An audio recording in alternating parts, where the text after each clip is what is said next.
Terdakwa Kuat Ma'ruf tengah berjalan menuju ruang sidang utama Pengadilan Negeri Jakarta Selatan untuk bisa mendengarkan vonis terkait dengan kasus pembunuhan berencana Brigadir Yosua. Sebelumnya juga pihak penasihat hukum dan jaksa penuntut umum telah berada di ruang sidang. Itu artinya tinggal menunggu majelis hakim untuk masuk ke ruang sidang dan memulai jalannya sidang dengan agenda mendengarkan vonis.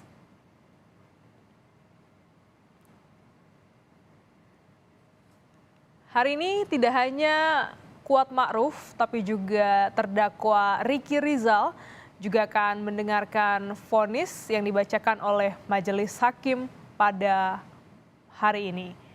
Sebelumnya, jaksa penuntut umum menuntut Kuat Ma'ruf dan juga Ricky Rizal dengan pidana penjara 8 tahun. Sebelum sidang dimulai, pihak dari penasihat hukum Kuat Ma'ruf menyatakan kliennya tidak bersalah dan tetap meminta majelis hakim untuk membebaskan Kuat Ma'ruf dari segala jerat hukum. Selain itu juga pihak penasihat hukum telah mempersiapkan langkah hukum jika nantinya Kuat Ma'ruf divonis bersalah ataupun mendapat hukuman pidana.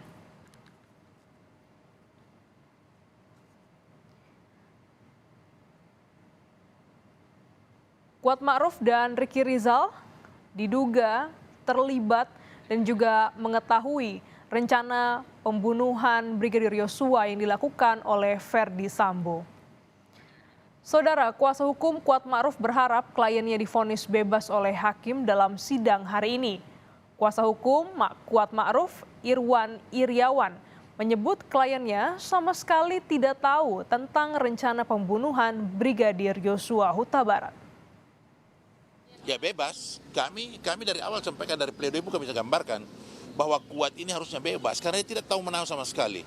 Dari 4 lokasi yang diduga akan ada perencanaan terkait dengan Duren 3, yaitu Magelang, kemudian perjalanan Magelang ke Saguling, kemudian Saguling dan Duren 3. Dari keempat lokasi ini hanya 1 kali dia berkomunikasi dengan Pak Ferdy Sambo ketika diminta memanggil Joshua lewat Ricky. Sebelum-sebelumnya tidak pernah berkomunikasi, di manalah sesuatu itu dianggap bahwa dia terlibat dalam perencanaan. Karena mengetahui juga tidak mengetahui sama sekali. Jadi gini, ketika dia menyampaikan kalimat yang Mbak sampaikan tadi, pertanyaan itu kaitannya dengan coba sampaikan laporkan ke Bapak supaya tidak jadi duri dalam rumah tangga. Itu kan sebagai itu hal yang wajar. Ketika majikan mendapatkan sesuatu peristiwa yang tidak menyenangkan, apalagi ada kalimat bahwa Joshua berbuat sadis, kan nggak mungkin lah ART menyampaikan bahwa ibu gak usah sampaikan itu ke Bapak atau sembunyikan saja ini peristiwa. Itu kan lebih masalah lagi kan.